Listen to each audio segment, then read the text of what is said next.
আব্দুল্লাহ বিন রাওহা নতুন বিয়ে করেছেন, বাসর ঘর হয় নাই, নতুন স্ত্রী ঘরে রেখে আসরের সময় যুদ্ধের ডাক চলে এসেছে। আমার নবীজি যখন বলে ফেললেন, আব্দুল্লাহ বিন রাওহা নবীর কথা শুনে তিনি বাড়িতে আসলেন। নতুন স্ত্রী ঘরের মধ্যে হাতে রং লাগানো, দরজার সামনে দাঁড়ায় মনে মনে চিন্তা করছেন ভিতরে ঢুকলে দেরি হয়ে যাবে, প্রেম নিবেদন হবে, সময় চলে যাবে। এই জন্য করলেন কি, নতুন মেহমানের সামনে দেখা না করে যে ঘরে মেহমান সেই ঘরের মেহমানের দরজার বাইরের দিকের শিকলটা লাগায়া দিলেন।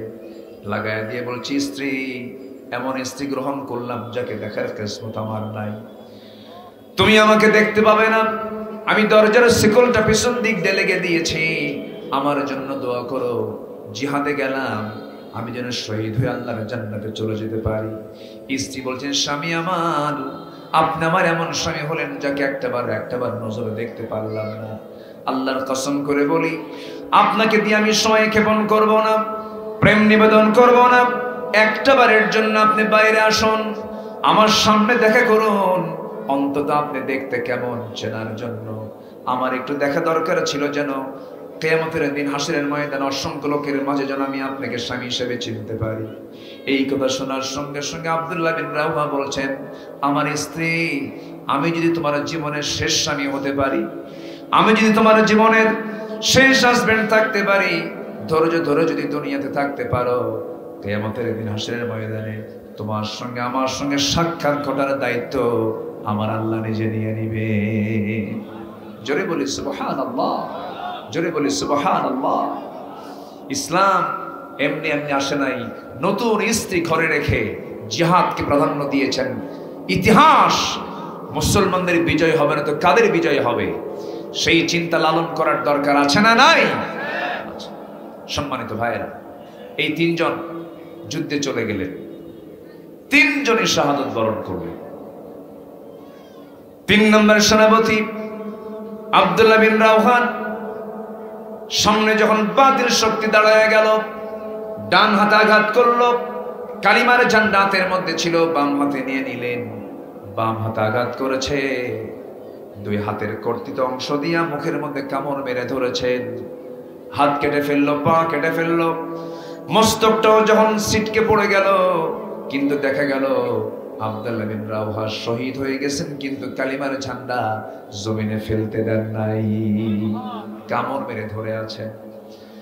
দূর থেকে ওই মুতার যুদ্ধের 4 নম্বর সেনাপতি খালিদ বিন ওয়ালিদ দূর থেকে লক্ষ্য করে দেখেন কে যেন কালিমার পতাকা উড্ডীন করে ধরে আছে, কাছে এসে দেখেন কেউ ধরে নাই। 3 নম্বর সেনাপতি কালিমার ঝান্ডা কামড় মেরে ধরে আছেন, আসমানমুখী হয়ে আছে। এসে কালিমার ঝান্ডা টান মারেন, মুখ থেকে কালিমার ঝান্ডা বের হয় না। প্রাকৃতিক সৌন্দর্যের অপরূপ লীলাভূমি কিশোরগঞ্জের নিকলি উপজেলার সাজনপুর হাসপাতাল ময়দানে অনুষ্ঠিত ইসলামী সমাজ উন্নয়ন পরিষদ কর্তৃক আয়োজিত 17তম তাফসীরুল কোরআন মাহফিল 2024 দিনের বেলা আয়োজিত আজকের এই মহৎ অনুষ্ঠানের সম্মানিত সুযোগ্য সভাপতি জনাব মাওলানা নাসির উদ্দিন রুবেল সাহেব, ইসলাম আন্দোলনের অকুতোভয় সৈনিক, আজকের মাহফিলের বরেণ্য অতিথি কিশোরগঞ্জ জেলা শাখার সম্মানিত আমির জনাব অধ্যাপক রমজান আলী, এরপর আরেকজন বিশিষ্ট রাজনীতিবিদ জনাব শেখ মুজিবুর রহমান ইকবাল,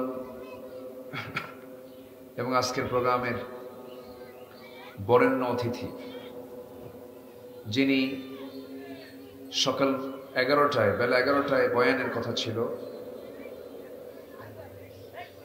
আমার অত্যন্ত কাছের আমার প্রিয় ভাই নন্দিত আলেমে দ্বীন, আমার প্রিয়জনদের একজন, আমাদের একসাথেই চলাফেরা, জনাব ডক্টর আবুল কালাম আজাদ বাশার হাফিজাহুল্লাহ। উপস্থিত হাজরাত উলামায়ে কেরাম, ফদলায়ে ইজাম, সুশীল সমাজ, জাতির শ্রেষ্ঠ সন্তান, শিক্ষক মণ্ডলী, জাতির বিবেক, সাংবাদিক বৃন্দ, সামনে উপস্থিত দূরে কাছের বিভিন্ন স্থান থেকে ছুটে আসা কালিমার ঝান্ডাবাহী, তাওহীদের পতাকাবাহী, দ্বীন ইসলামের নরসারদুল বীর মুজাহিদ, প্রাণ প্রিয় সম্মানিত দ্বীনি ভাইরা, আড়ালে বসে আছেন শ্রদ্ধেয়া সম্মানিতা মা বোনেরা। আলোচনার সূচনায় আনুষ্ঠানিকতার মধ্য দিয়ে আমার পক্ষ থেকে আবারও দিল খোলা সালাম, আসসালামু আলাইকুম ওয়া রাহমাতুল্লাহি ওয়া বারাকাতুহু। সবাই কেমন আছেন? আমাকে প্রশ্ন করলেন, আল্লাহ তাআলা তো আমাকে আপনার কাতারেই রেখেছেন, এই যেখানে আসলাম, ভালো আছি আলহামদুলিল্লাহ। তবে 5 অগাস্টের পর থেকে পূর্বের সকল সময়ের চাইতে একটু বেশি ভালো আছি। প্রায় 16টি বছর বিপরীত স্রোতে আমাকে কথা বলতে হয়েছে। মাহফিলের 26 বছরের 16 বছর পার করেছি বিগত সরকারের আমলে। কথা বলতে দেয়নি, মঞ্চে উঠতে দেয়নি, মঞ্চে আগুন ধরিয়ে দিয়েছে, লক্ষ্য করে গুলি করেছে, হামলা করেছে, মামলা করেছে, গুম করতে চেয়েছে, অনেক কিছুই।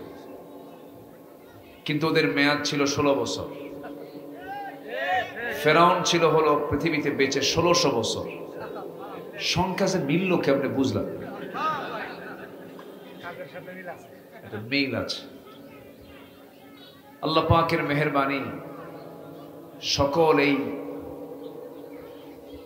কুয়াশা, এই ধোঁয়া দূর করে দেওয়ার একমাত্র ক্ষমতা কার? আসতে বলবেন না, কার? কে করে দিয়েছেন?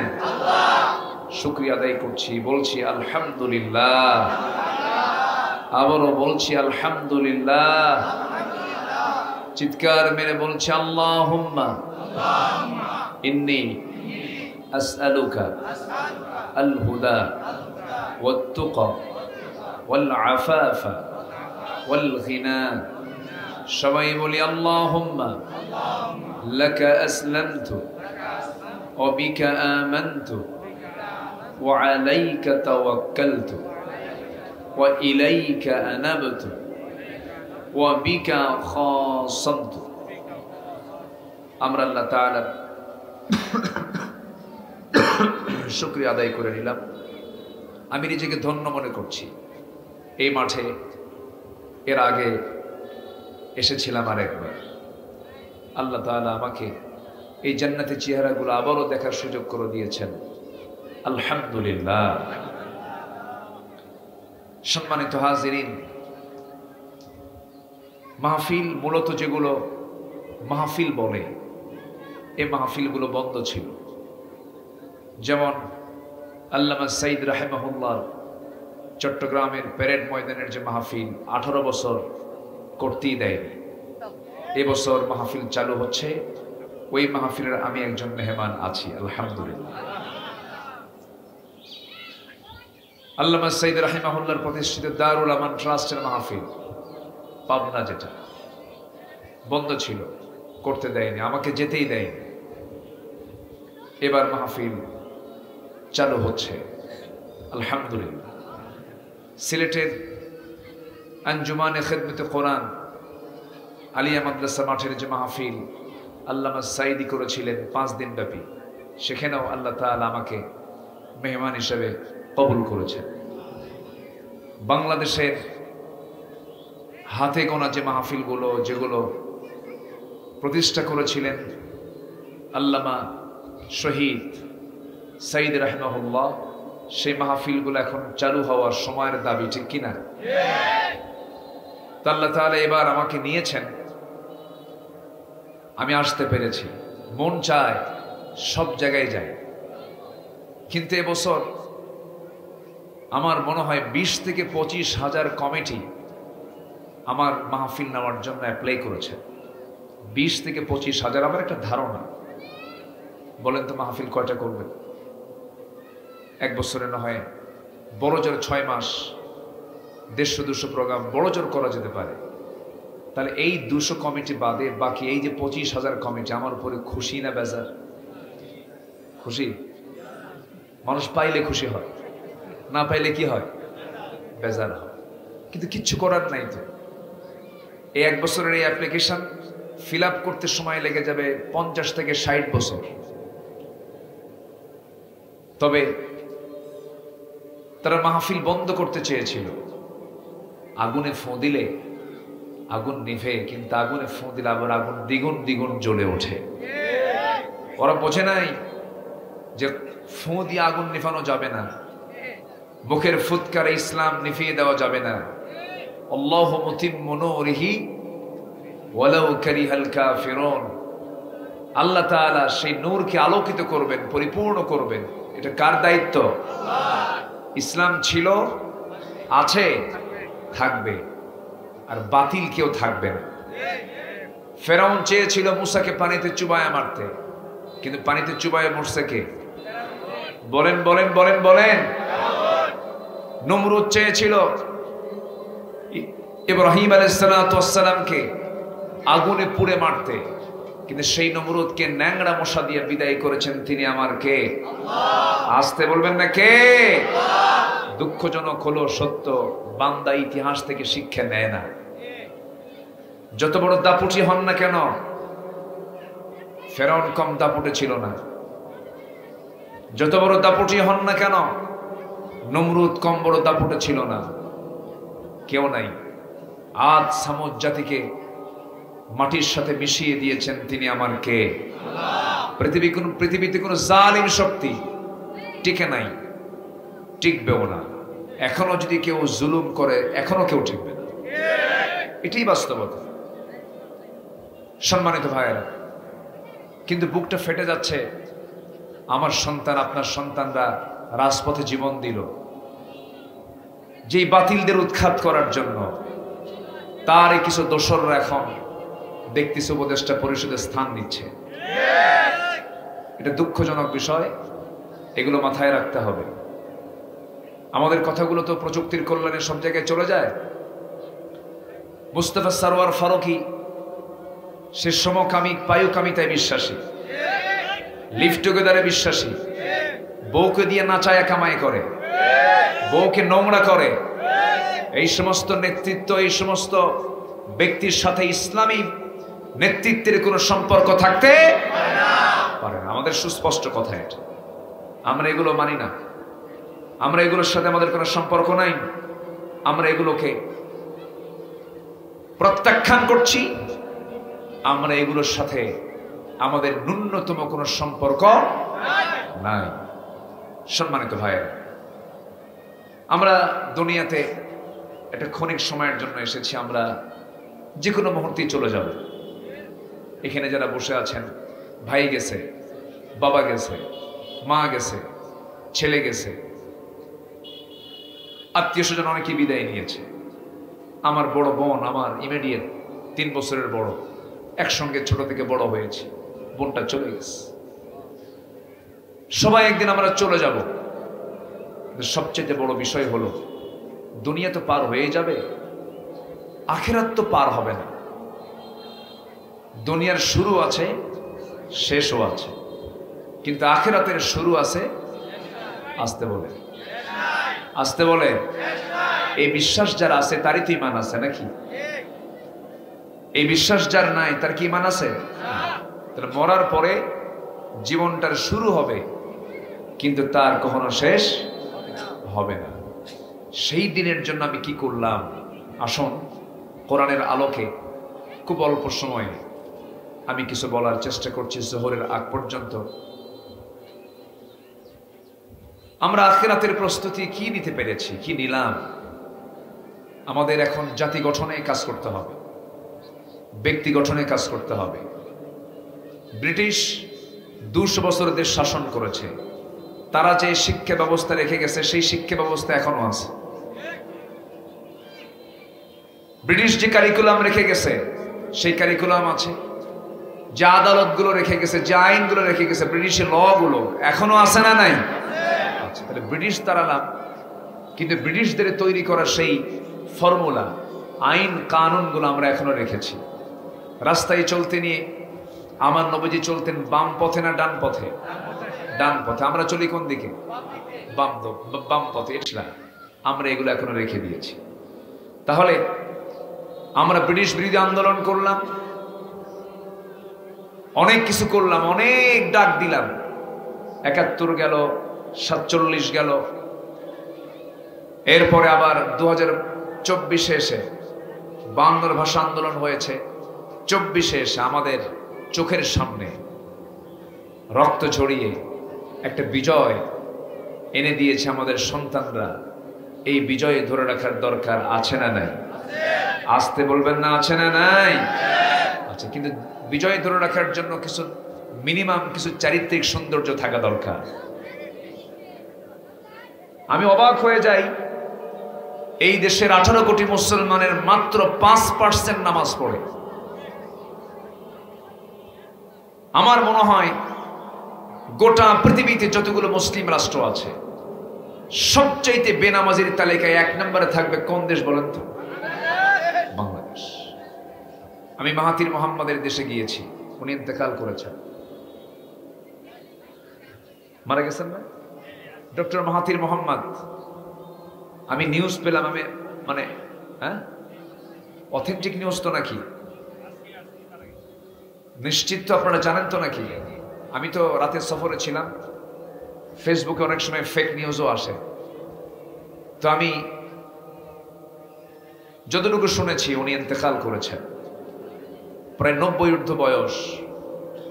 মাহাথির মোহাম্মদ, তার বর্ণাঢ্য জীবন, মানুষ মরে যাওয়ার পর তার খারাপ দিকগুলো কথা বলা উচিত না, এবং লা তাসুব্বুল আমওয়াত, তোমার মৃত ব্যক্তিকে গালি দিও না, ফাইন্নাহুম ক্বাদ আফদাউ ইলা মা কদ্দামু, কারণ সে তার নিজের আমলনামা নিয়ে চলে গেছে। লা তাসুব্বুল আমওয়াত, কোন মৃত ব্যক্তিকে গালি দিও না বলেছেন মুহাম্মদ সাল্লাল্লাহু আলাইহি ওয়াসাল্লাম। তিনি মালয়েশিয়াটাকে আধুনিক করে গেছেন, আধুনিক মালয়েশিয়ার উপকার হচ্ছেন মাহাথির মোহাম্মদ। আল্লাহ তুমি তার জিন্দেগীর গুনাহগুলোকে মাফ করে দাও, জোরে বলি আল্লাহুম্মা আমিন। সেই দেশে গিয়েছি আমি, নামাজি অনেক, প্রত্যেকটা নাগরিকের তেলাওয়াত সহিহ, কোনো গলত তেলাওয়াত নাই কোনো মুসলমানের। আর আমার দেশে পদ্মা সেতু উদ্বোধন হলো, পদ্মা সেতু, কোনো হাফেজকে ডাকে নাই। আমার দেশের হাফেজ কি দেশের সেরা না বিশ্ব সেরা? আমার ব্যক্তিগত একটা মাহফিল ছিল কয়েকদিন আগে আমার হোম টাউনে বগুড়ায়। আমি সৈয়দ কামাল উদ্দিন জাফরি সাহেবকে নিয়েছিলাম, আল্লামা সাইদির মেজর সন্তান শামীম ভাইকে নিয়েছিলাম, আর নিয়েছিলাম হলো বিশ্বজয়ী এই হাফেজদের, নাজমুস সাকিব, জাকারিয়া, তশরিফ সহ অনেকে গিয়ে, ঢাকা ইউনিভার্সিটির প্রফেসর আমার এক বন্ধু গিয়েছিলেন। আপনি হাফেজ খুঁজে পেলেন না, আলেম খুঁজে পেলেন না, পদ্মা সেতু উদ্বোধন হবে, একজন বিসিএস ক্যাডার তেলাওয়াত করতেছে সূরা রহমান থেকে। শয়তান কয় তোরছে আমার তেলাওয়াত ভালো আছে। জানেন না আপনারা? জানেন না? আমার দেশের বিসিএস ক্যাডারের যদি তেলাওয়াত শোনেন, মুসলিম দেশের নাগরিক হয়ে এগুলো লজ্জাস্কর। আমরা শিক্ষা ব্যবস্থাকে সুন্দর করে ঢেলে সাজাতে চাই। বিসিএস ভাইবা বোর্ডের যতগুলো প্রশ্ন হবে, প্রত্যেকটি প্রশ্নের ভিতরে একটা ভাইবা প্রশ্ন থাকবে। কোরআনের যে কোনো পৃষ্ঠা থেকে তোমাকে তেলাওয়াত করতে হবে, শুদ্ধ করে তেলাওয়াত করলে ভাইবা টিকবা, ঠিক কিনা? ঠিক আছে, এটা প্রয়োজন। সম্মানিত বন্ধুগণ, শিক্ষা নিয়ে কাজ করতে হবে। এই 16 বছর কাজ করতেই দেয় নাই। আমার ভাইয়েরা কোন মাদ্রাসা করতে গেছে, ভেঙে দিছে, কেউ কিছু করতে পারিনি, তো বিছানায় ঘুমাতে পারি নাই আমরা।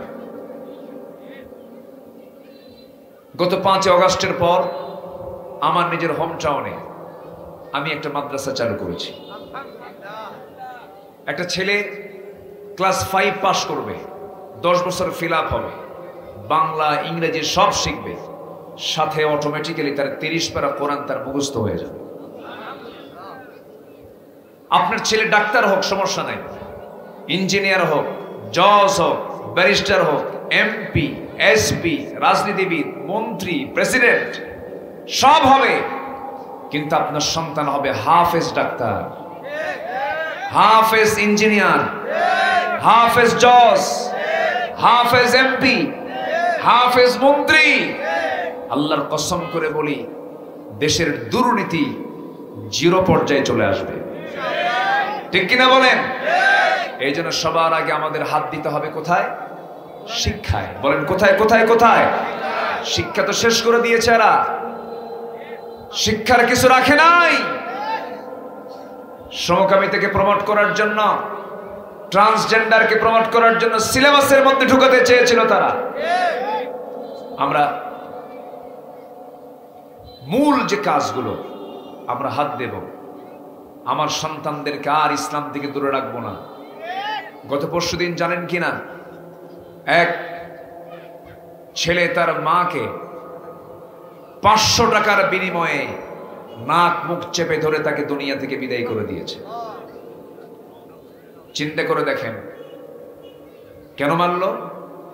কি জন্য মারল? সামাজিক কারণ। নোংরামি ছড়ে গেছে আজকে। বিবাহ পূর্ব প্রেমকে উৎসাহ দেওয়ার জন্য নাটক, সিনেমা তৈরি হয়। একটা ছেলে একটা মেয়েকে ভালোবাসে, এটা ভালোবাসে না জেনা করে? এটা কি প্রেম হয় না নোংরামি হয়? অনেকে বুক উঁচু করে বলে, হুজুর দোয়া করবেন, আমাদের এই সম্পর্ক, আমাদের বিয়ে শাদী হয়েছে, আমাদের এটা লাভ ম্যারেজ ছিল। আমি মনে মনে কি লুচ্চা ম্যারেজ। ইসলাম এটাকে অ্যালাউ করে কখনো? বিবাহ পূর্ব কোনো প্রেম হতে পারে? হতে পারে না। আজকে সেই ছেলেটা একটা মেয়ের সঙ্গে তার রিলেশন ছিল, সেই রিলেশনের জেরে বহু টাকা পয়সা নষ্ট করে ফেলেছে। মার কাছে টাকা চায়, মা টাকা দেয় না, এগুলো জানতে পেরে মা একটু বকাঝকা হয়তো দিয়েছে, কিন্তু ছেলেটা আবার দুপুরবেলা আসবে, সেই মা আবার সেই ছেলের জন্য রান্না বান্নাও কমপ্লিট করেছে। পিছন দিক থেকে এসে চেপে ধরে মাকে মেরে ফেলে ডিপ ফ্রিজে রেখে দিয়েছে। কেন হচ্ছে এগুলো? আজকে সমাজটা আমরা কোথায় নিয়ে চলে গেছি? সংস্কৃতি, কালচার, এগ্রিকালচার হয়ে গেছে। সংস্কৃতির কোনো কিছু নাই। সংস্কৃতির দায়িত্ব যে পেল সে একজন সমকামী। হ্যাঁ, চিন্তা করা যায় আমরা কোথায় আছি। সম্মানিত ভাইয়েরা, সম্মানিত বন্ধুগণ, মুনতাহা নামে একটা মেয়ে, 7 বছর বয়স, নোয়াখালীতে, সিলেটে নাকি, সিলেটে, যাই হোক কোথায় জানো, এই মেয়েটাকে প্রতিবেশী হিংসা করে জিদ পূরণ করার জন্য তাকে মেরে ফেলে পুকুরের মধ্যে পুঁতে রেখেছে। মানুষ কত পাশবিক এবং মানে দানব রূপ নিয়েছে। মানুষ মানুষকে হত্যা করতে আর দ্বিধাই করে না। মানুষ মানুষকে দেখে, একটা সিংহকে দেখে, বাঘকে দেখে মানুষ যতটুকু না ভয় পায়, তার চাইতে এখন মানুষ মানুষকে দেখে বেশি ভয় পায়। মানুষ এতটাই হিংস্র রূপ নিয়েছে কেন? মূল কারণ হলো আমার দেশের শিক্ষা ব্যবস্থায় কি নাই? বলেন কি নাই বলেন? এবং সমাজে কিসের বিধান চালু নাই? কোরআনের বিধান চালু নাই। এবং সন্ত্রাস নির্ভর রাজনীতি আমরা 53 বছর দেখেছি। এই 53 বছর কেউ 25 বছর দেশ চালিয়েছে, কেউ 16 বছর, কেউ 9 বছর, আর মাঝখান দিয়ে মঈনুদ্দিন ফখরুদ্দিনরা কয়েক বছর। এই 53 বছর সব দেখা শেষ। আগামীর দেশ আমরা দেখতে চাই কোরআনের দেশ। রাজি আছেন কারা কারা? হাত উঁচু করে দেখান মুসলমান।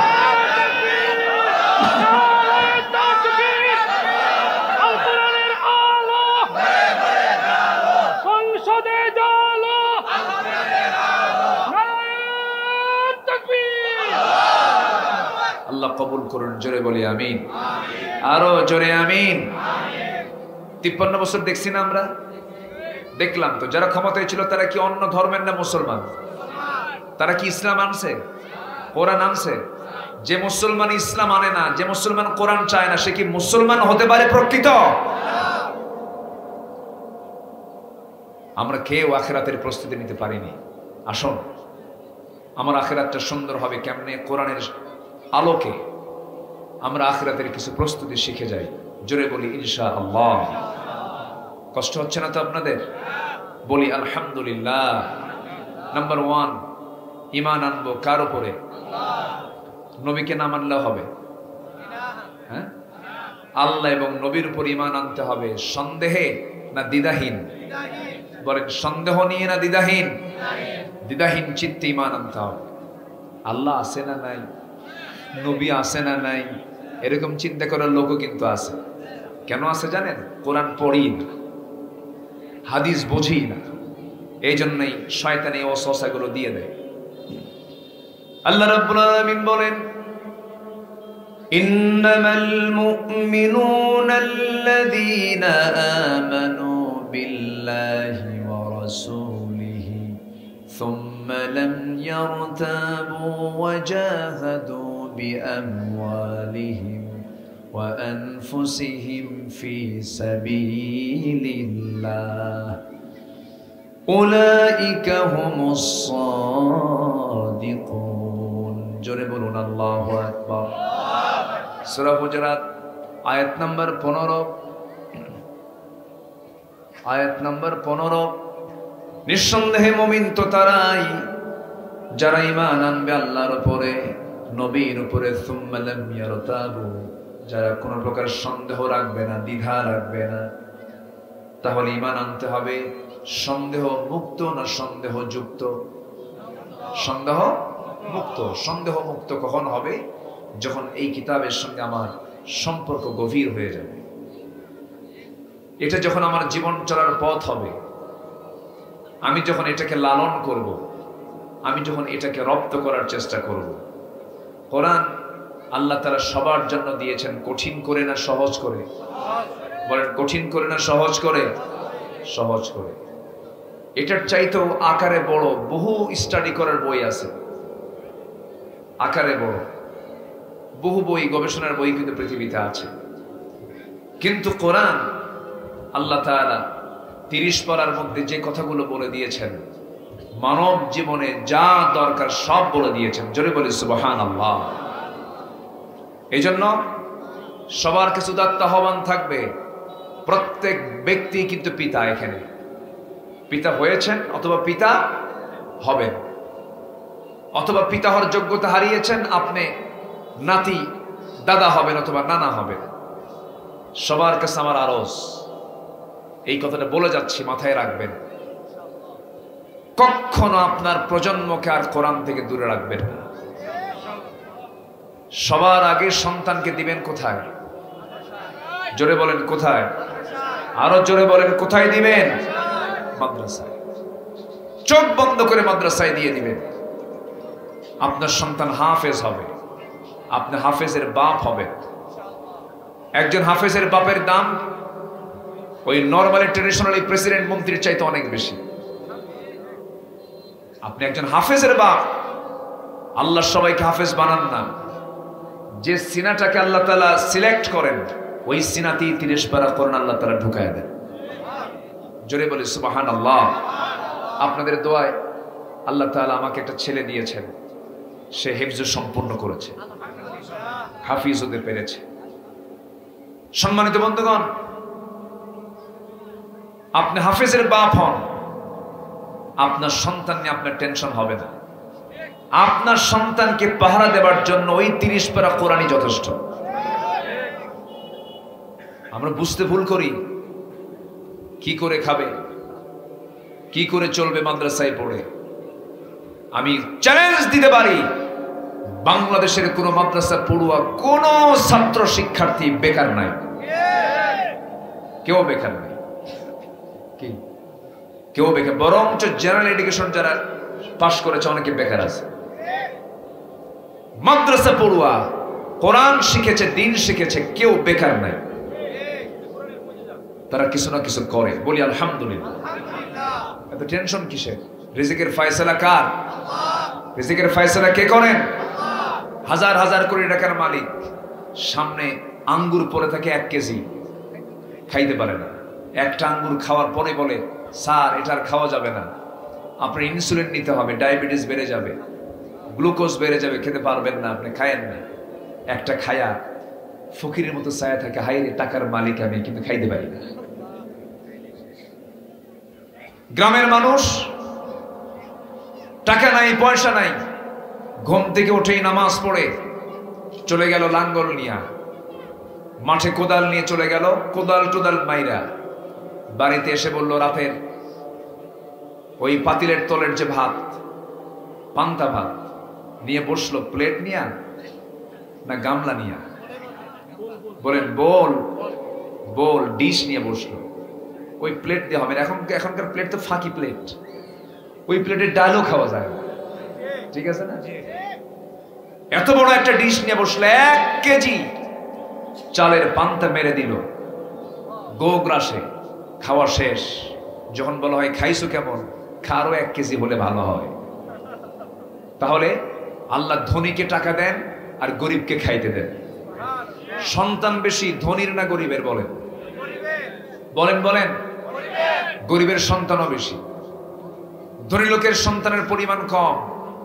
20 বছর পর অনেক চেষ্টা সাধনা কইরা সিঙ্গাপুর, মালয়েশিয়া গুইরা, থাইল্যান্ড গুইরা শেষে একটা বাচ্চা হয়, তাও 100 টেরা, ঠিক কিনা? আর এই কিশোরগঞ্জের হাওড়ের মধ্যে কোনো অপারেশনও লাগে না, হসপিটাল যাওয়া লাগে না, মা পেটের সন্তান নিয়ে কাজ করতে করতে ওই জায়গায় ডেলিভারি সম্পূর্ণ। আলহামদুলিল্লাহ বলবেন না? জোরে বলি আলহামদুলিল্লাহ। অর্থাৎ বরকত, রিজিক কে দেন? রিজিকের ফয়সালার জন্য কারো অপেক্ষায় থাকতে হবে না, আমার রিজিকের ফয়সালা করবেন কে? আল্লাহ তাআলা। আমার বন্ধুগণ, ঈমানটা মজবুত করতে হবে।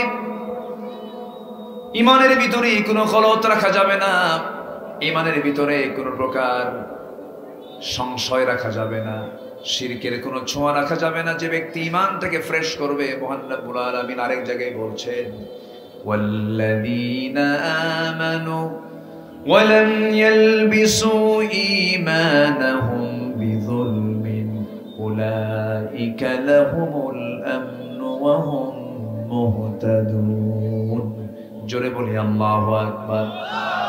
ঈমান যারা আনবে এবং যারা জুলুমের দ্বারা যারা আচ্ছাদিত হবে না, যারা শিরকের দ্বারা আচ্ছাদিত হবে না, আল্লাহ বলছেন সেই সমস্ত বান্দাই হলো নিরাপদের বান্দা, তারাই নিরাপত্তা পেয়ে যাবে, তারা হেদায়েত প্রাপ্ত হয়ে যাবে। এই জন্য শিরিক মিশ্রিত ঈমান আনলে হবে না, বেদাত মিশ্রিত ঈমান আনলে হবে না। আমাকে শিরিক মুক্ত, বিদাত মুক্ত ফ্রেশ ঈমান আনতে হবে, দ্বিধাহীন ভাবে বিশ্বাস করতে হবে। কাকে? বলেন কাকে? আল্লাহকে। আল্লাহর প্রতি বিশ্বাস এটা পরিপূর্ণ থাকতে হবে। এটা হচ্ছে আখিরাতের প্রস্তুতির 1 নাম্বার পর্ব। বিশ্বাস যদি গলত হয়, আপনার আখিরাত বরবাদ হয়ে যাবে।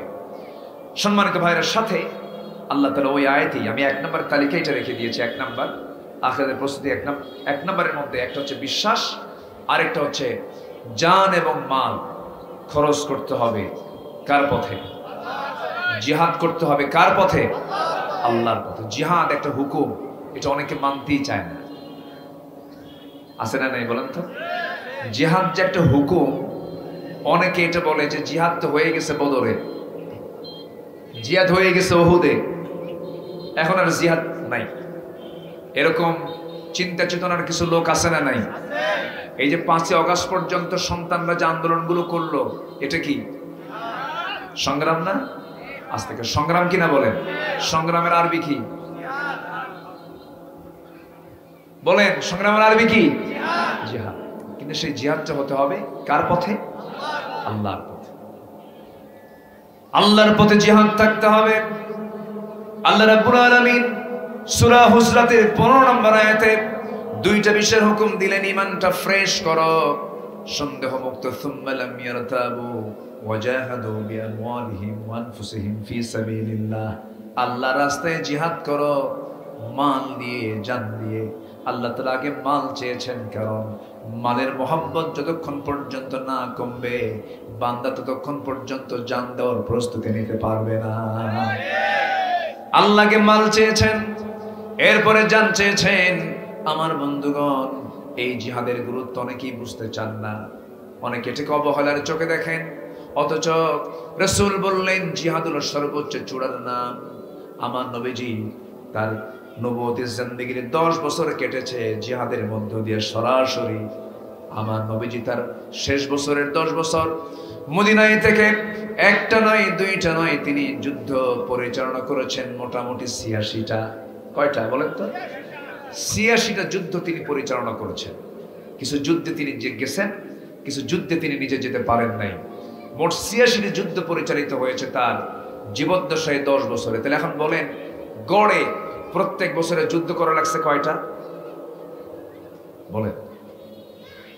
10 বছরে 86টা জিহাদ হয়েছে, গাজওয়া জিহাদ সংগ্রাম করতে হয়েছে। তাহলে প্রত্যেক বছরে গড়ে 8 থেকে 9টা যুদ্ধে অংশগ্রহণ করতে হয়েছে মুসলিম মুজাহিদের। আমরা সেই জিহাদকে গুরুত্বের চোখে দেখব না। দিন বিজয়ের জন্য শুধু নামাজ দিয়ে হবে না, দিন বিজয়ের জন্য শুধু হজ দিয়ে হবে না, দিন বিজয়ের জন্য ফেরাউনকে মোকাবেলা করার জন্য, নমরুদকে মোকাবেলা করার জন্য জিহাদের প্রয়োজন আছে না নাই? আমার নবীজি শুধু ডাক দিয়েছেন, ডাকতে দেরি হয়েছে, যেতে দেরি হয়নি। আল্লাহ, আমার নবীজি যতগুলো যুদ্ধ পরিচালনা করেছেন এর মধ্যে একটা অন্যতম যুদ্ধ হলো যেটা রোমানদের বিরুদ্ধে হয়েছিল। সেই যুদ্ধে রাসূল অংশগ্রহণ করতে পারেননি মুনাফিকদের কারণে, এবং মদিনার আশপাশে কিছু ইহুদি ছিল, তাদের ষড়যন্ত্র মারাত্মক ছিল, উনি মদিনা থেকে বের হতে পারেন নাই। এইদিকে এখানে একজন বসে যান, এখানে একজন বসে। এইদিকে 1 লক্ষ রোমান সৈন্য মুতার প্রান্তরে পাঠিয়ে দিয়েছে। আমার নবীজির কানে সংবাদটা চলে গেল। আমার নবীজি বললেন, সাহাবীরা কারা আছো? 1 লক্ষ সৈন্য নিয়ে রোমানরা দাঁড়িয়ে গেছে, তোমরা কি যুদ্ধে যেতে রাজি আছো? 3000 সাহাবী একসঙ্গে আমার নবীর সামনে দাঁড়ায় গেলেন। কত হাজার বলেন? কত হাজার? আর বাতিল শক্তিদের সৈন্য সংখ্যা কত? 1 লক্ষ। 3000 সৈন্য দাঁড়িয়ে গেলেন। কেউ কিন্তু বললেন না, হুজুর এই অসম যুদ্ধে কোথায় 1 লাখ আর কোথায় 3000, আমরা যাব না। বললেন হুজুর বলেন। রাসূল বললেন, যুদ্ধের প্রস্তুতি নিতে হবে, যুদ্ধে যেতে হবে, আমি যেতে পারছি না। আমার নবীজি এই কথা বলেই বললেন, আমার কলিজার টুকরা পালক পুত্র যায়েদ কোথায়? সামনেই বলছেন, হুজুর আমি এখানে আছি, আমার কাছে আসো। সামনে দাঁড়ায় দিলেন। এরপরে বলছেন, আমার জাফর কোথায়? এই দিকে আসো। লাব্বাইক ইয়া রাসূলুল্লাহ, তাকে ডাকলেন। এরপরে বললেন, আব্দুল্লাহ বিন রাওহা কোথায়? তিনিও নবীর পাশে বসে গেলেন। আমার নবীজি এই 3 জনকে দাঁড় করাইয়া দিয়া উপস্থিত 3000 মুজাহিদকে বললেন, সাহাবীরা শোনো, আমি মুতার যুদ্ধে যেতে পারছি না, এই 3 জনকে দায়িত্ব দিলাম। 1 নম্বর সেনাপতি আমার যায়েদ, সে যদি শহীদ হয়ে যায়। 2 নম্বর তালিকায় সেনাপতি হলো আমার জাফর, জাফর যদি আমার শহীদ হয়ে যায়, পরবর্তী 3 নম্বর সেনাপতি হবে আমার আব্দুল্লাহ বিন রাওহা। এই 3 জন যদি শহীদ হয়ে যায়, জিহাদের ময়দানে তোমরা একজনকে সেনাপতি নিযুক্ত করে বাকি যুদ্ধ চালিয়ে যাবে, বাতিলদের সামনে মাথা নত করবে না। আমার নবীজি এই কথা শেষ না হতেই মুনাফিকরা সজাগ হয়ে গেল। মুনাফিকরা এই 3 জনকে ধরে ফেললো। এই 3 জনকে ধরে আড়ালে নিয়ে বলছে, যায়েদ যুদ্ধে যেও না, জাফর যুদ্ধে যেও না, আব্দুল্লাহ যুদ্ধে যেও না, কারণ একটা যুদ্ধের সেনাপতি হয় একজন, তোমরা 3 জন সেনাপতি নিযুক্ত হয়েছ, তোমরা তিনজনই দুনিয়া থেকে বিদায় হয়ে যাবে, বাঁচতে চাইলে যুদ্ধে যাইও না। এই কথা শোনার সঙ্গে সঙ্গে তিনজনের সেনাপতি একসঙ্গে বলে ফেলতেছে, ও মুনাফিকের দলেরা, আমরা যুদ্ধে যাচ্ছি বাঁচার জন্য নয়, যুদ্ধে যেতেছি শহীদ হবার জন্য। জোরে বলি সুবহানাল্লাহ। মুনাফিকদের মুখে মাটি পড়লো। কি পড়লো? মাটি পড়লো। এরকম মুনাফিক মনে হয় আমার দেশে নাই? আসতে বলবেন না, আছে না নাই? যত রক্ত লাগে দেব, প্রয়োজনে লোক পাঠাবো, আমি যাব না। আছে কি না? হ্যাঁ, যত কষ্ট তোমরা করবা আমি কষ্টের মধ্যে নাই। কি হলো?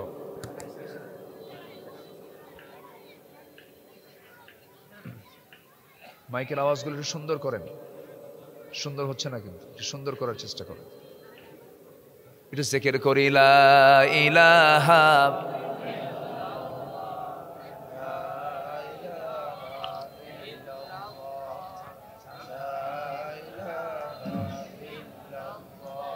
লা ইলাহা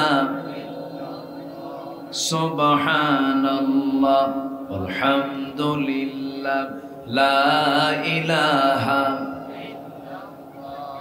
লা ইলাহা ইল্লাল্লাহু মুহাম্মাদুর রাসূলুল্লাহ সাল্লাল্লাহু আলাইহি ওয়াসাল্লাম। সম্মানিত ভাইরা, তিনজনই প্রস্তুতি নিয়ে নিলেন। রাসূল তিনজনকে ডাক দিলেন। নবীজির চোখে পানি। নবীজির চোখে কি? পানি। রাসূল কাঁদতেছেন। আমার নবীজি কেঁদে পালক পুত্র যায়েদকে বললেন, যায়েদ,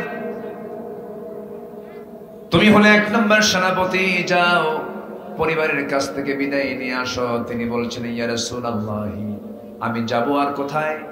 যাওয়ার তো কোনো জায়গা নাই। এই মুহূর্তে আমি যুদ্ধের প্রস্তুতি নিয়ে নিলাম, আমি এখনই রওনা দিচ্ছি। আমার নবীজি তাকে বিদায় জানায় দিলেন।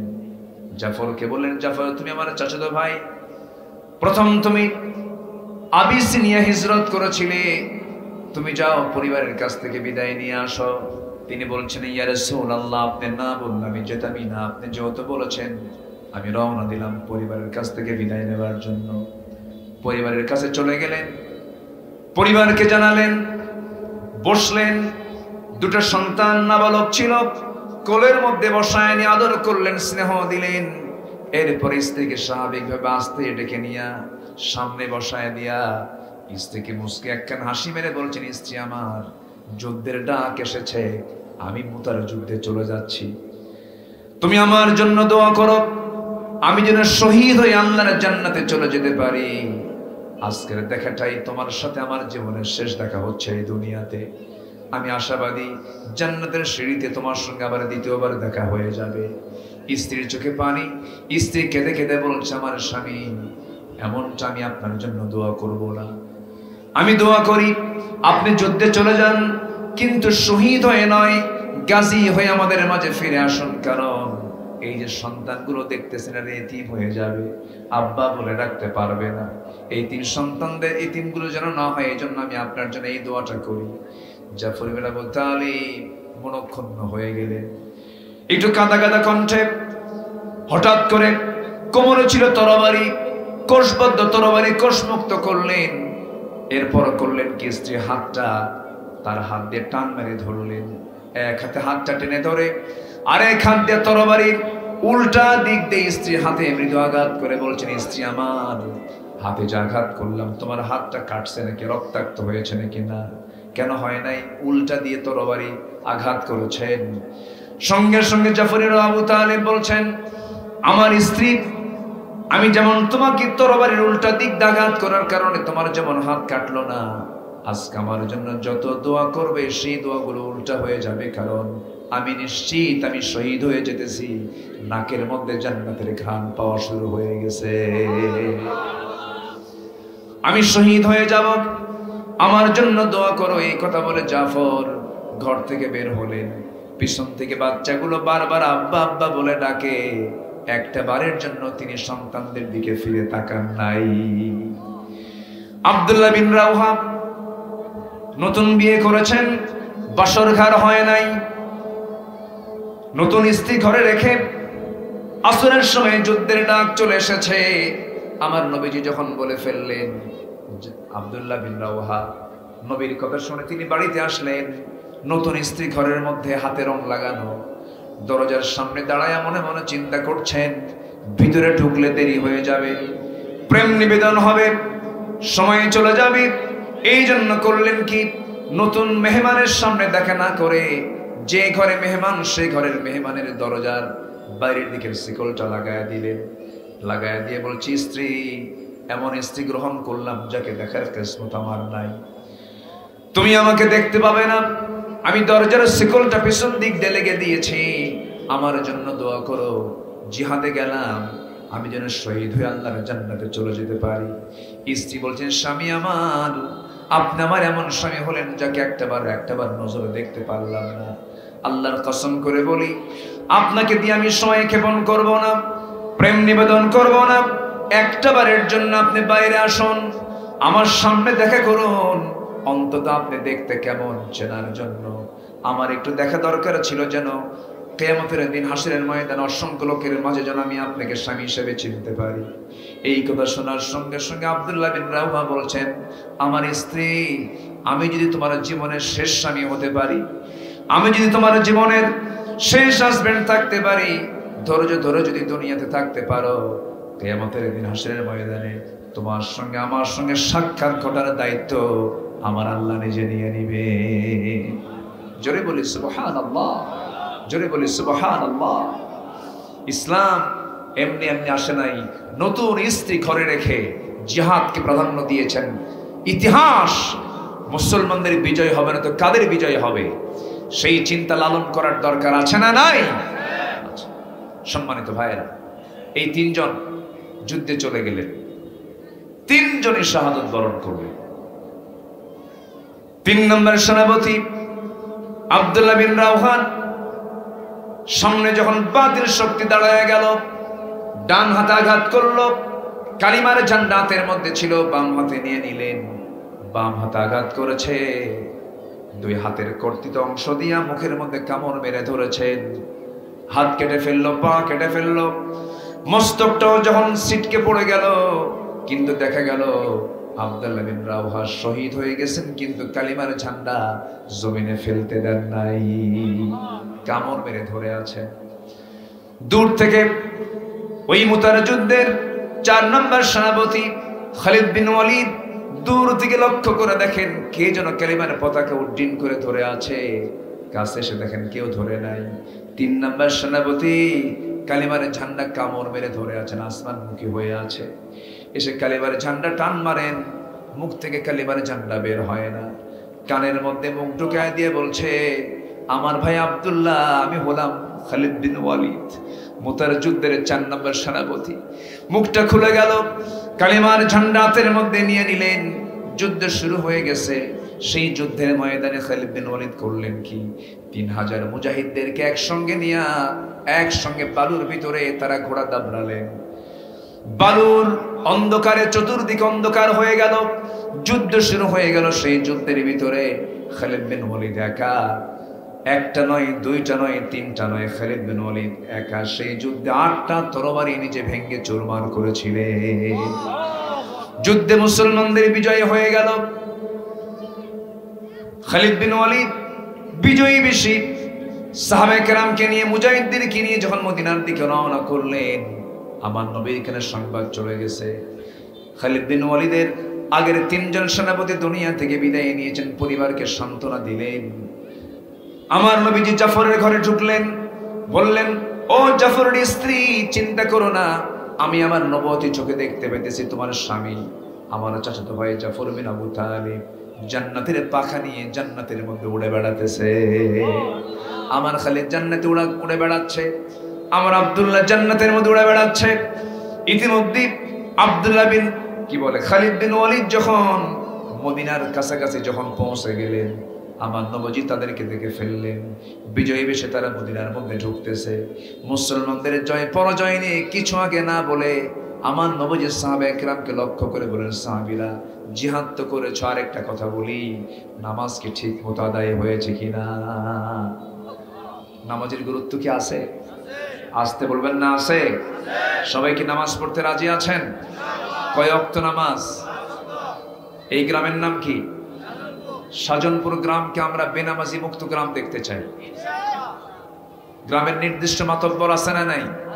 বলুন আছে না নাই?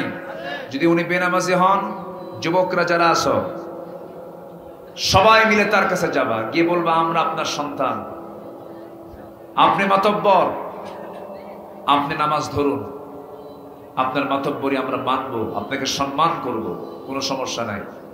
কিন্তু আপনি আল্লাহর দৃষ্টিতে সবচেয়ে বড় অপরাধ নামাজ ছেড়ে দেওয়া। মা সালাকাকুম ফি সাকার ক্বালু লাম নাকু মিনাল মুসাল্লিন, জাহান্নামে যাওয়ার এক নম্বর কারণ নামাজ না পড়া। সেই নামাজ আপনি মাতব্বরের মতো পজিশন থেকে পড়বেন না।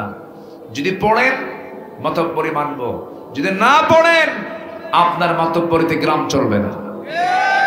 আস্তে কন কেন? আস্তে কন কেন? যুবকরা নিজেরা জেগে ওঠো। তোমার গ্রামে তুমি খেয়াল করো কোন বাড়ির মহিলা, কোন বাড়ির ষোড়শী মহিলাগুলো, নারীগুলো অর্ধলগ্ন পোশাক পরে সমাজকে তারা রোগাক্রান্ত করছে, যুবকদের চোখ নষ্ট করছে, ঈমান নষ্ট করছে, চরিত্র নষ্ট করছে। সেই পরিবারে গিয়ে ঢুকো, তার বাপ মাকে জানান দিয়ে আসা আপনার মেয়ে সমাজকে নষ্ট করছে, বোরকা পড়ায়া দেন।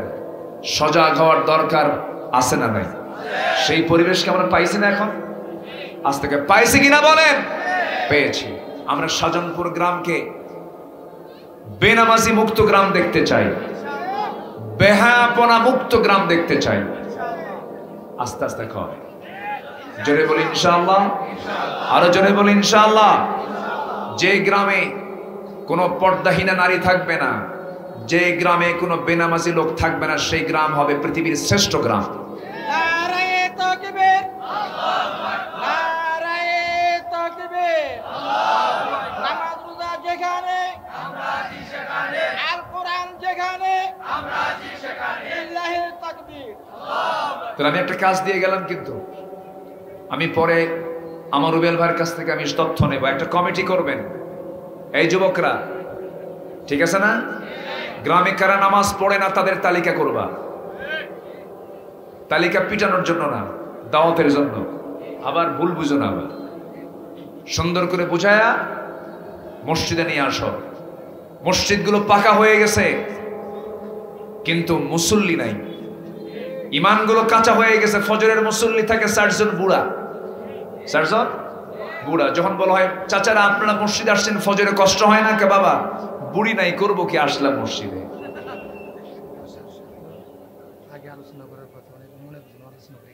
ও আচ্ছা, আমি বলে দিচ্ছি। হ্যাঁ, তাহলে মসজিদ কি বুড়ার জন্য না সবার জন্য? ছোট্ট ছোট্ট বাচ্চারাও মসজিদে ঢুকবে। মসজিদ হবে অবাল বৃদ্ধ বনিতা সবার সেজদার জায়গা। যে বাচ্চাটা হাঁটা শিখেছে সেই বাচ্চাও মসজিদে যাবে। আমার কথা কি বুঝতেছেন? কিছু কিছু বুড়া চাচা আছে মসজিদ দখল করে রাখে, ছোট ছোট বাচ্চারা গেলে চোখ এরকম গরুর মতো বানায়, আছে না নাই? বাচ্চারা মসজিদে যাবে, হাসবে, খেলবে, নাচবে, আপনার টুপি টানবে, আপনার লুঙ্গি টানবে, আপনার পাঞ্জাবি টানবে, সামনে দিয়ে হাঁটবে, ওটাই ওর নামাজ। ক্লিয়ার কথা? আমার আলোচনা যে সমস্ত মায়েরা শুনতেছেন, আমি তাদেরকে জানান দিতে চাই, যে বাচ্চার বয়স 5 বছর হয়ে গেছে, 4 বছর হয়ে গেছে, হাঁটা শিখেছে, স্বামীকে পাঠায় দিবেন, সাথে ছেলেকে বলবেন, স্বামীকে বলবেন আমার ছেলেকেও নিয়ে যাও। মসজিদ আমরা আবাদ করব, জোরে বলি ইনশাআল্লাহ। জোহরের পরে বয়ান হবে। যিনি আগে বয়ান করার কথা ছিল আমার প্রিয় ভাই, তিনি জোহরের পরে বয়ান করবেন। থাকবেন না সবাই? সবাই থাকবেন না? আমার বাসার ভাই যত মাহফিল দেশে করে তার ম্যাক্সিমাম মাহফিল কিশোরগঞ্জই করে, ওনার প্রিয় জায়গা। ওনার আমার মানে কুমিল্লা, তো ওনার বাড়ি কুমিল্লা এত মাহফিল করে না, এত মাহফিল উনি কিশোরগঞ্জে রেখে রাখেন, আসেন উনি। এটা মহব্বত হয়ে গেলে যা হয়। আমি মাঝে মাঝে বলি যে বাসার ভাই তাহলে এই এলাকায় যখন এত মাহফিল করেন, আপনার জনপ্রিয়তা মাশাআল্লাহ আলহামদুলিল্লাহ, তো এদিকে ইলেকশন করি। মাঝে মাঝে কই এই কথা, খুব ভালো। কিশোরগঞ্জে সবচাইতে বেশি মাহফিল করা লোক হচ্ছে আমার বাসার ভাই।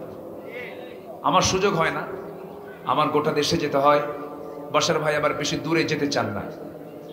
আমার একদম সেই পঞ্চগড় থেকে, টেকনাফ থেকে তেঁতুলিয়া, রূপসা থেকে পাথুরিয়া, সুন্দর বান্দরবান, মানে সব জায়গায় এই কমিটিগুলো আমি বাধ্য হই মাঝে মাঝে। কি করবেন এখন?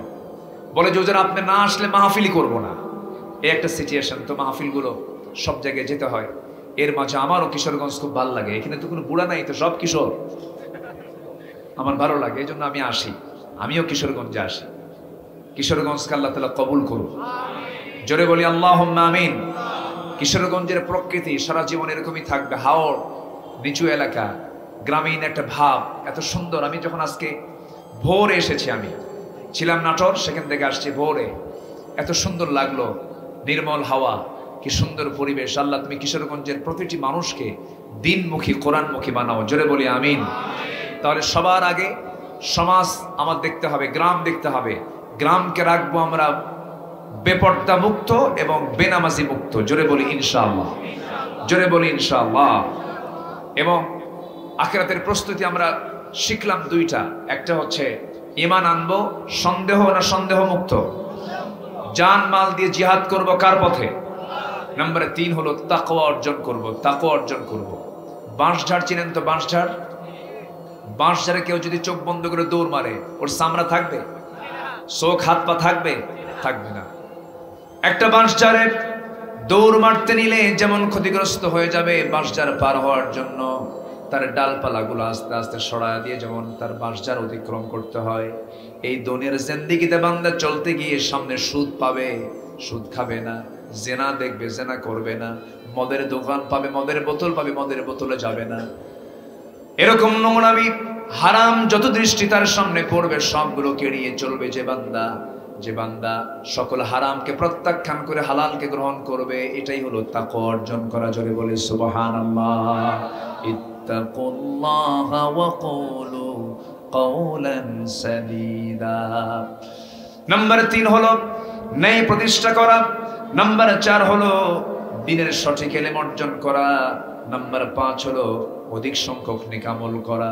ইন্নাল্লাযীনা আমানু ওয়া আমিলুস সালিহাতি কানাত লাহুম জান্নাতুন নাঈম। সূরা লোকমান 8 নম্বর আয়াত আসছে। আবার সূরা কাফে আসছে কানাত লাহুম জান্নাতুল ফিরদাউসি নুজুলা। জোরে বলুন আল্লাহু আকবার। নাম্বার 7 হলো ধৈর্য ধারণ করা। ধৈর্য আগে না নামাজ আগে? ধৈর্য নিয়ে নামাজ পড়বেন কেমন? বলেন, ধৈর্য আগে না নামাজ আগে? বিয়ে আগে না ধৈর্য আগে? বলে বিয়ে আগে না ধৈর্য আগে? বিয়ে করে 3 মাসের মাথায় খেলে তালাক মারে, আছে না? এরকম আছে না? ধৈর্য আগে না ব্যবসা আগে? বলেন বলেন, এখানে বসা আগে না ধৈর্য আগে? ধৈর্য আগে। ধৈর্য নিয়ে বসতে হবে। সব জায়গায় ধৈর্য লাগে। নামাজ আজান দিচ্ছে আর আমরা 10টা মিনিট আমরা কথা শুনবো, জোরে বলি ইনশাআল্লাহ। আজান হোক, সমস্যা নেই। সম্মানিত ভাইয়েরা, তাহলে ধৈর্যশীল আমরা হব। নাম্বার 8 হচ্ছে আল্লাহর প্রতি ভরসা রাখবো। আমরা ভরসা করবো কার উপরে? ওয়া ইয়াতাওয়াক্কাল আলাল্লাহ ফাহুয়া হাসবুহ। রুবেল ভাই, আপনি আজানের জবাবটা নেন, আমি একটু কথা চালিয়ে যাই। জি, ওয়া ইয়াতাওয়াক্কাল আলাল্লাহ ফাহুয়া হাসবুহ। যারা আল্লাহর প্রতি ভরসা রাখবে তার জন্য যথেষ্ট কে হবেন? আল্লাহ হবেন। আল্লাহই যথেষ্ট হবেন। তাওয়াক্কুল করবো কার উপরে? আল্লাহর উপরে। নাম্বার 8 হলো দুনিয়ার ভোগ বিলাসে নিমগ্ন না হয়ে আখিরাতের আবাসকে মূল লক্ষ্য হিসেবে স্থির করা। ওয়ামাল হায়াতুদ দুনিয়া ইল্লা লাইবুন ওয়া লাহবুন ওয়া ইন্নাদ দারাল আখিরাতা লাহিয়াল হাইওয়ান লাউ কানু ইয়ালামুন। এরপরে নাম্বার 9 হলো নিজেকে এবং পরিবারকে জাহান্নাম থেকে বাঁচানোর চেষ্টা করা। নাম্বার 10 হলো তওবা করা। নাম্বার 10 কি বলেন তো? তওবা করা। আমরা তওবা করব কার কাছে? মাফ করবেন কে? তওবা না করলে কি মাফ করবেন? আমরা আল্লাহর কাছে তওবা করব নিয়মিত। আমার রাসূল দিনে 100 বেশি বার তওবা করেছেন। ফাইন্নী আতুবু ফিল ইয়াউমি 100 মাররা। রাসূল বলেছেন আমি সারা দিনে 100 বেশি বার তওবা করি। আর আমার দেশের এক নেতা লতিফ সিদ্দিকী কয় আমি আল্লাহর কাছে আমিন কই না, কারণ আমার কোনো গুনাহই নাই। যখন নাউযুবিল্লাহ, কত বড় বাটপাড়ার বদমাইশ! কোন ন্যূনতম দিনের কোন জ্ঞানই নাই। এগুলো জানোয়ার বললে ভুল হবে। উলাইকা কাল আনআম বাল হুম আদাল। বলে যে আমার তো গুনাহ নাই, আমি আমিন কব কেন? হুজুর আমিন কয়, আমি আমিন কই না। আমরা তওবা করব কার কাছে? আমার নবীর কোনো গুনাহ ছিল? রাসূল দিনে 112টা বেশিবার তওবা করেছেন, মাফ চেয়েছেন। তুবু ইলাল্লাহ ফাইন্নী আতুবু ফিল ইয়াউমি 100 মাররা। আমি নিজে রাসূল দিনে 112টা বেশিবার তওবা করি। নাম্বার 11, আল্লাহর পথে ব্যয় করা। আমরা কার পথে ব্যয় করব? এগুলো হচ্ছে আখিরাতের প্রস্তুতি। নাম্বার 13 হচ্ছে শিরকের অন্তর্ভুক্ত সকল কর্মকাণ্ড থেকে নিজেকে দূরে রাখা। মুনিবিনা ইলাইহি ওয়াত্তাকু ওয়া আকিমুস সালাহ ওয়া লা তাকুনু মিনাল মুশরিকিন মিনাল্লাযিনা ফাররাকু দীনাহুম ওয়া কানু শিয়া কুল্লু হিজবিন বিমা লাদাইহিম ফারিহুন। আল্লাহু আকবার বলেন। সময় তো কম, এইজন্য আমি সুর, আমাদের আবার আমার আলোচনা শুনতে নিলে আবার অনেকে বলে হুজুর এমনি বলবেন না, সুর দিবেন একটু। অনেকে সুরকে পছন্দ করেন, তবে এই কণ্ঠ যিনি দিতেন, দিল ভরে মানুষ শুনতো, সেই লোকটা আজকে আর নাই।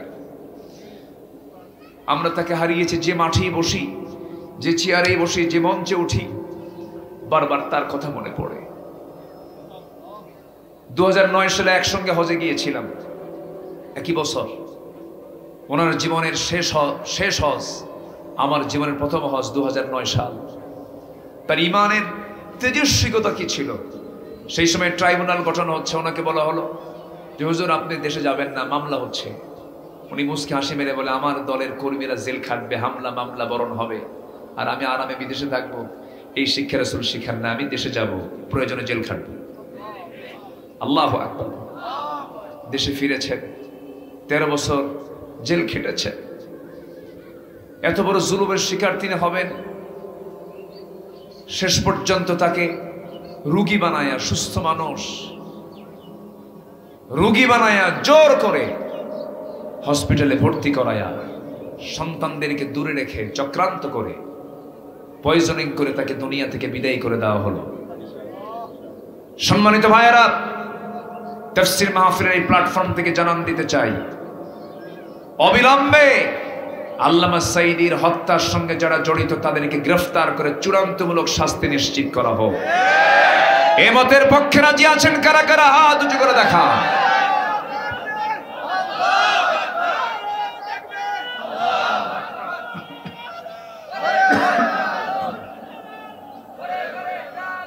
আল্লাহ কবুল করুন, জোরে বলি আমিন। আরো জোরে আমিন। সম্মানিত ভাইয়েরা,